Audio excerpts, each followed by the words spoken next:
Kamusta mga ka-Crime Squad? Ako ang inyong kasama sa paglalakbay sa masalimuot at misteryosong mundo ng krimen. Huwag palampasin ang bawat kwento at misteryo sa ating palabas. Kung gusto mo ang aking content, huwag kalimutan mag-like and subscribe and turn on the notifications para lagi kang updated sa aking mga videos. Tara na at magsimula na tayo sa pagtuklas ng mga sikreto at hiwaga ng krimen. Matapos guluhin ng mga karumal-dumal na pangyayari ang tahimik at hindi nagmamadaling buhay ng mga residente ng maliit na bayan ng Malang North Cotabato, sa wakas ay nakatanggap si Lovella Magwad ng pahintulot mula sa mga tagapagpatupad ng batas na linisin ang kanyang sariling tahanan, na naging pinangyarihan ng isang malagim na krimen. Habang pinupunasan niya ang mga ibabaw, naisip niya ang katotohanan na hindi pa nagtagal, ang mga silid na ito ay napuno ng kasaganaan, katatagan, pagtawa at init. At pagkatapos, isang taong walang awa ang malupit at hindi makataong kumitil sa buhay ng kanyang dalawang anak, at pagkatapos ay kinain ng anino ng trahedya ang lahat ng pamilyar na buhay.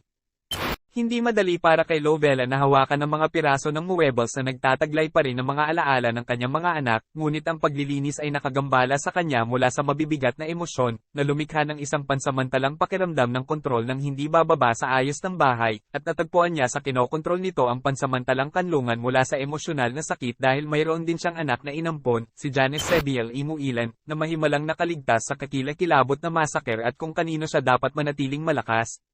Nitong mga nakaraang araw, ang nagdadalamhating ina ay tanging umiiyak, sumisigaw, nakakunot noo sa isang bola, at sa loob ng mahabang oras ay napalalim sa kanyang sarili, bagamat napagtanto niya kung gaano kahirap para kay Janice, na tanging saksi sa krimen. Pagdating sa kwarto ng kanyang ampon, nag-concentrate si Lovella lalo na sa paglilinis. Biglang may nakita siyang ID card na siguradong hindi dapat sa kwarto ng dalaga. Ang ID ay pag-aari ng isang 17 taong gulang na batang lalaki na nagngangalang Merlin. Agad na nagtungo si Lovella sa himpilan ng pulisya upang iulat ang nahanap. Malamang ang ID ay pag-aari ng isa sa 3 magnanakaw na nauna ng iniulat ni Janice, aniya. Ang mga opisyal ng pulisya ay nakinig ng mabuti sa babae, at ang ID ay talagang nakatulong sa paglapit sa krimen sa pagresolba. Gayunpaman, hindi sila nagulat dahil sa puntong ito ay sigurado na sila kung sino, paano, at bakit pinatay sina Gwen at Lucay Magwad noong ika-10 ng Disyembre taong 2021. Bago pa man ang mga kaganapan sa tahanan ng Magwad, isang 9 taong gulang na batang babae, na hindi makayanan ng kawalan ng pagmamahal ng magulang, pangangalaga, kahirapan, pambubugbog, at pisikal na kagutuman, ay tumayo sa pantalan at walang pag-asa na tumitig sa tubig. Isang malungkot at tahimik na bata ang nakakuha ng atensyon ng isang babaeng dumaan. Nang tanungin kung ano ang ginagawa niya dito mag-isa at kung kailangan niya ng tulong, tumingala ang dalaga at tahimik. Wala akong mga magulang, at sa ilang kadahilanan ay wala akong maalala. Ang babae ay nagpasya na ang bata ay nagdusa ng ilang uri ng pagkabigla na naging sanhi ng kanyang pagkawala ng memorya, marahil ay isang kakilakilabot na nangyari sa kanya. Dinala ng babae ang bata sa pinakamalapit na istasyon ng pulisya, kung saan tiniyak siyang aalagaan ang bata. Inilagay ito sa pansamantalang kustodiya, at sinubukan nilang hanapin ang kanyang mga magulang. Lumipas ang oras. Walang resulta ang paghahanap. Walang maalala ang dalaga tungkol sa kanyang buhay.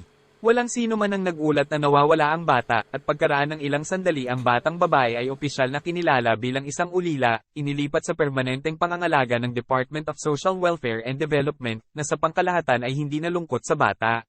Sa unang pagkakataon nagkaroon siya ng maraming pagkain, damit, at maraming magiliw na atensyon mula sa mga matatanda. Tulad ng nangyari, hindi nawala ang memorya ni Janice, ngunit ang mga mekanismo ng pagtatanggol ng kamalayan ng bata, na nakaranas ng napakaraming traumatikong mga kaganapan, ay nagtulak sa mga alaala ng pamilya at tahanan. Ang pagiging ulila ay nangangahulugan ng pananatili sa bago at mas magandang buhay. Iyon ang ginawa niya. Kahit noon pa man, naranasan na ni Janice ang kanyang unang, hindi pa ganap na natanto, kung paano kumilos upang ang iba ay nais na tulungan ka. Sa kasamaang palad, ang mga kaganapan noong 2013 ay hindi isang beses na tiket sa isang bagong buhay, ngunit isang mekanismo para makuha ang gusto niya. Sina Cruz at Lovella Magwad ay kilala ng iba bilang isang mabuting mag-asawa. Si Cruz ay nagtrabaho bilang isang guro sa lokal na mataas na paaralan, habang ang kanyang asawa ay nagpatakbo ng elementarya. Ang mag-asawa ay nagpalaki ng 2 magagandang anak.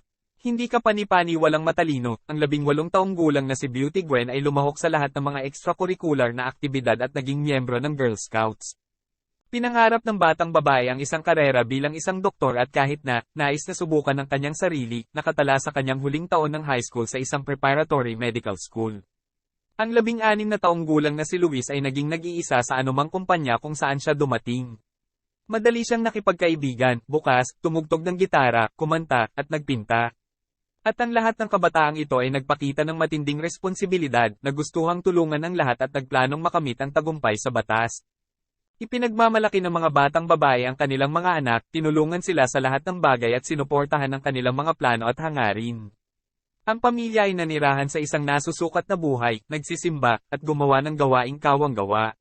Sa isa sa mga kaganapan sa kawang-gawa sa simbahan, nakilala ni Gwen si Janice, kung saan siya ay dumating bilang isang yaya upang alagaan ang mga bata. Ang mga babae ay naging instant na magkaibigan at naging matalik na magkaibigan sa magdamag. Halos magkasing edad lang sila, masaya at funky sila. Madalas silang nag-post ng mga dance video sa TikTok at nakaisip ng mga kawili-wiling paraan para gugulin ang kanilang oras. Nasiyahan si Luis sa pakikilahok sa kanilang mga aktibidad. Hindi nagtagal at naging matalik na magkaibigan silang tatlo. Minsan ay nagtaka ang kanyang kapatid na lalaki at babae kung bakit nagtatrabaho si Janice sa halip na pumasok sa paaralan at sinabi ni Janice sa kanila na siya ay isang ulila. Ang kanyang mga magulang ay namatay sa sakit noong siya ay napakabata, kaya siya ay kailangan na umasa lamang sa tulong ng gobyerno mula noong siya ay bata pa. Upang makabili ng para sa kanyang sarili, kailangan niyang magtrabaho ng part-time sa halip na mag-aral. Nagreklamo ang batang babae na ang mag-asawang nagbigay sa kanya ng trabaho ay napakaliit ng sweldo at ang perang natanggap ay sapat lamang para sa pagkain, at kailangan niyang magtrabaho halos buong orasan. Nang maglaon, paulit-ulit na ibinahagi ni Janice ang kanyang mga pangamba tungkol sa hinaharap sa kanyang mga bagong kaibigan. Dahil malapit na siyang mag-18, malapit na siyang mawala ng ilang mga benepisyo sa lipunan na inilaan lamang para sa mga menor de edad at marahil ay wala na siyang pambayad para sa pabahay. Si Gwen, na nabuhayan ng loob sa kalagayan ng kanyang kaibigan, ay nagpasya na tumulong sa kanya at pumunta sa kanyang mga magulang. Sinabi niya sa kanila ang tungkol sa mahirap na trahedya na buhay ng isang bagong kakilala at hiniling sa kanila na ampunin si Janice upang magkaroon siya ng bubong sa kanyang ulo at mga kondisyon para sa pag-aaral. Tiniyak niya sa mga magulang na lahat ay makikinabang. Makakapag-aral si Janice, makatutulong sa pagbabahagi ng gawaing bahay, at matulungan si Luis sa kanyang takdang aralin. Ang mga magwad ay nag-aalinlangan noong una. Nagtrabaho sila bilang mga guro, maliit ang kanilang kita, halos hindi na nila kayang tustusan ng isa pang bata, at bukod pa rito, walang dagdag na silid sa kanilang bahay para kay Janice. Nagboluntaryo pa si Luis na matulog sa sopa sa sala at binigay ang kanyang kwarto. Hindi na kayanan ng mga magulang ang paulit-ulit na kahilingan ng kanilang anak at pumayag sila. Noong Hulyo taong 2021, opisyal na pinagtibay ng magwad si Janice. Pinag-enroll nila siya sa paaralan, at kinuha pa niya ang kanilang apelyido. Si Janice pala ay isang matalino at napakagalang na babae. Tinanggap niya ang lahat ng patakaran sa bahay. Nais ni na Cruz at Lovella na lumaki ang kanilang mga anak bilang mga responsable at disiplinadong tao na malalaman ang halaga ng trabaho at pera, kaya ipinakilala nila sila sa sambahayan. Kaparehong dami ng gawaing bahay ang binigay kay Janice gaya ng kanyang ate at kuya. Malugod na ginampanan ng batang babae ang kanyang bahagi sa mga tungkulin at palaging nagpapakita ng paggalang sa kanyang mga magulang.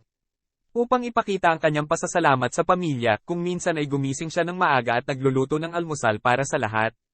Napagtanto ng mag-asawa na hindi lang nila tinulungan ang babae, gaya ng ipinagagawa sa kanila ni Gwen, ngunit sa hindi inaasahang pagkakataon ay nagkaroon sila ng pangalawang anak na babae, kahit na isang napakatanda na. Minsan ay tinawag pa sila ni Janice na nanay at tatay. Ngunit noong ika-10 ng Desyembre taong 2021, nagbago ang lahat. Natanggap ni Cruz, ang ama, isang tawag na nagmamadali mula sa kapitbahay, nag-uutos sa kanya na umuwi agad dahil sa isang post sa Facebook ni Janice na nagpapahiwatig ng kaguluhan sa kanilang bahay. Dumating si Cruz sa kanilang tahanan ng may di inaasahang pangyayari. Nakatagpo siya ng kanyang mga anak na si Luis at Gwen, patay sa sala, may mga gallows at tali sa kanilang mga kamay. At naruroon si Janice, buhay ngunit basa ang buhok. Isang masalimuot na eksena na nag-iwan ng galit at pag-aalinlangan sa isipan ni Cruz. Nang dumating si Janice, natagpuan niya ang iba't ibang mga gamit na posibleng ginamit sa krimen. Iniharap niya ang mga ito sa mga awtoridad para sa pagsusuri. Ikinwento ni Janice ang pangyayari na nagturo sa 3 tao na nanakit sa kanyang mga anak. Ngunit sa mga susunod na araw, unti-unti ay nag-iba ang direksyon ng investigasyon. Napansin ng mga pulis ang mga hindi pagkakatugma sa pahayag ni Janice at sa ebidensyang nakuha mula sa krimen. Sa hindi inaasahan, umamin si Janice sa krimen at ibinunyag na kasama niya si Merlin. Nang makuha ang cellphone ni Gwen kay Merlin na siyang nawawalang gamit, inaresto sila. Kinasuhan sila ng first-degree murder at ipinadala sa juvenile detention ng walang piyansa. Sa gitna ng kabuluhan sa bayan, ang galit ng publiko ay bumangon laban sa 17 anyos na si Janice. Ngunit habang lumalakas ang galit, nagsimula ang grupo ng investigador na masusing suriin ang nakaraan ni Janice. Sa pag-aaral ng buhay ni Janice bago siya mapabilang sa pamilya Magwad, nabunyag ang kanyang hindi kilalang nakaraan. Hindi pala siya ulila at galing siya sa isang pamilya na napag-iwanan ng tadhana. Ang pagtakas niya noong 2013 ay isang hakbang para makalimot sa kanyang nakaraan. Ngunit sa loob ng bahay ng Magwad, lumitaw ang mga hindi nasasagot na damdamin ng takot at puot. Nang isipin ni Janice na sinasamantala siya, nag-umpisa siya ng isang plano ng paghihiganti na nagbunga ng isang masalimuot na krimen. Sa kahit gaano kahirap para kay Cruz at Lovella, nakayang manatili ang pamilya sa gitna ng pagsubok. Nagtagumpay sila sa pagtataguyod ng pagmamahal at pagkakaisa, binuksan ng isang restaurant bilang pagsaludo sa kanilang mga anak at naghanda ng psychotherapy upang masupil ang trauma. Bagamat mahirap, nagtagumpay ang pamilya Magwad na bumangon at magbagong buhay matapos ang masalimuot na karanasan. Hanggang dito na lang, mga ka-Crime Squad. Maraming salamat sa inyong pagpanood.